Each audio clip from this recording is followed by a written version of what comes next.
Hey everyone, and what's going on? It's Invader here, and I just wanted to go through a bit of news running through the gaming world over the past week or so, and hey, just to, talk about some things. A few days ago, Insomniac Games put out a tweet saying that they're looking for a publisher for Sunset Overdrive 2.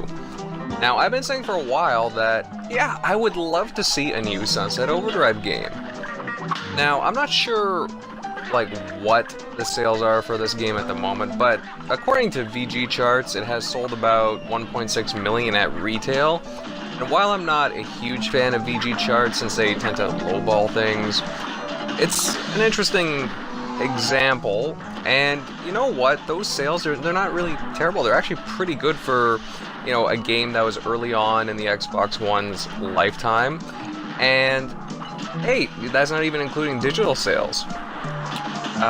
But you know what? I really want to see another iteration of this game. I liked Sunset Overdrive a lot. Probably one of my favorite games of this generation so far. It's fun for just many different reasons. It's an open world, over-the-top game with just lots of off-the-wall humor, and it has all kinds of collectibles for the completionists out there, and it had really interesting factions and weapons. And hey, I understand that Insomniac Games, they don't do huge blockbuster sales numbers for their games, but man, I tell you, they put out games that they sell, reasonably well, and they're really top-notch in quality and have tons of character to them. So, please, Phil Spencer, please just call up Insomniac Games and get something going, because this is a pretty cool franchise to have in your stable, if you can keep it that way. But in any case, I would just love to see a new Sunset Overdrive, a Sunset Overdrive 2. So hey, even if Microsoft don't step up to the plate, hey, any publisher, please just, get something going. Moving on, supposedly rumors are flying about Capcom not doing so well financially, and that they've been interested in a buyout, which those talks have been going on for a couple of years now, but I guess there's been some news out and about. And already everyone's pointing fingers as to who should buy them out. And of course, it's the usual suspects, Microsoft, Sony, and Nintendo. Microsoft would be very interesting, but a lot of titles just don't sell nearly as well as what they used to. Maybe a Resident Evil would fulfill a missing genre for Microsoft, but otherwise I can't see them really investing money in Capcom. I mean, they have close ties to some of their properties, and maybe they buy them at a piecemeal kind of a deal, but I can't see them doing a massive buy. Otherwise, Sony, I think they're fine without their properties as well. They already have properties that are similar in some respects, and so I can't see them really being big purchasers unless it was, again, for a specific game outright. Maybe Street Fighter would be good for them. However, Nintendo, I think, would be a good fit. A lot of their properties have a long history on Nintendo systems, and Nintendo could use some more adult titles in their portfolio, a la Resident Evil, Dead Rising, Lost Planet, and so forth. Again, guys, this is just me rambling with some ideas, spitballing, just about possible acquisitions. There are other studios out there with loads of cash, so hey, who knows, right?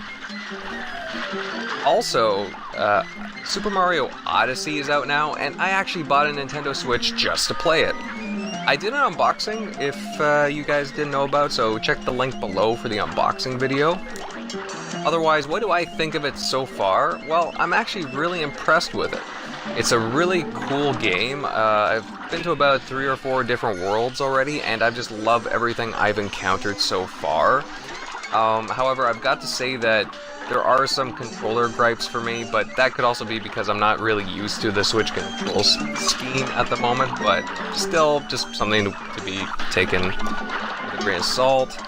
And in any case, I am definitely itching to be back to playing it. It's a really cool game, has tons of character to it, love the colors, and yeah, just it's a blast.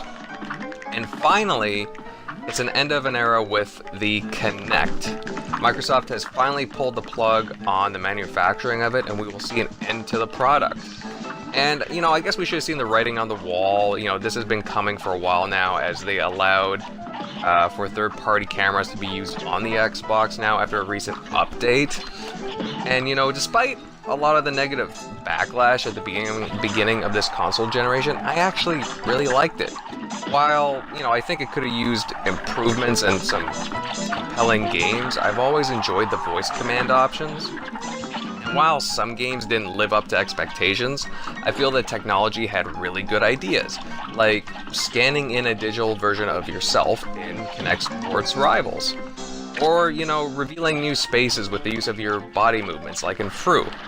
But not too many developers ended up taking advantage of the technology because of the backlash of the camera, and it was just taboo in the gaming world.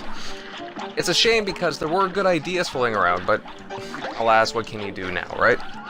I'll be using mine in any case, and hopefully they bring some older 360 titles into backwards compatibility to fill a gap in the Kinect game void. So, what do you guys... Would you guys like to see a Sunset Overdrive 2? Also, is there a specific Kinect feature that you really liked now that it's all said and done? Also, have you had any chance to play Super Mario Odyssey yet? Please leave a comment down below. Anyways, as always guys, thanks for watching. I really, you know, appreciate you guys coming out to support me, watching the videos and so forth. So please, you know, hit a like if you enjoyed the content and subscribe. Well, anyways guys, take it easy, and Invader out.